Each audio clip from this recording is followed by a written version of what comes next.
When I first started out trying to write, I was sending off short horror stories, and um, category had taken off in a big way. And I don't always think it's just me. I think it's the way that the world turns itself.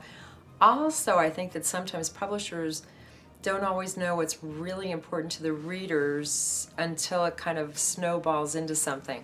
Because years ago, you would hear the readers saying, oh, they want more and more paranormals, but it kind of takes a little bit of a snowball effect for it to actually pick up at the publishers as well. But when I broke in, I am certainly very grateful that category was huge because it was the opportunity for writers to break in at the time.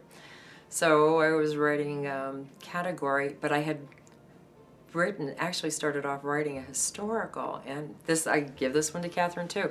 She came down to Florida and she gave me a copy of one of the very early magazines, and a woman who's, I believe she's still an agent right now, a lovely person named Liza Dawson, was an editor at Pinnacle, which was a different company at that time, and she had written in the newspaper an ad that said that she was looking for people who wrote like Heather Graham for historicals.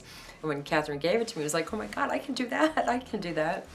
So I sent off the historical to Liza, and they bought it, and they did not want to infringe on a name, and so they told me that I had 30 seconds for a pseudonym. You know, I thought it would be one of those things that you did in great depth and thought, but anyway, they needed it very quickly. Shannon Drake walked into the room and it became Shannon Drake. So Shannon Drake kind of became the historical name. I don't know, it's when you do, my suggestion to other writers is when you do something with pseudonyms, I mean, the real concept of it is when you're doing something different, like historicals versus contemporary.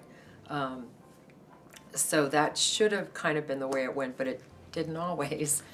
And a lot, again, has to do with the way publishing flows, because then all of a sudden historicals started becoming a very popular once the category had flooded the market. You know, they had to be pulled in a little bit.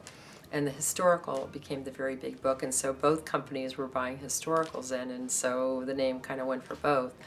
And Shannon Drake stayed historical until I really wanted to do vampires, but that was kind of before the snowball had picked up for vampires.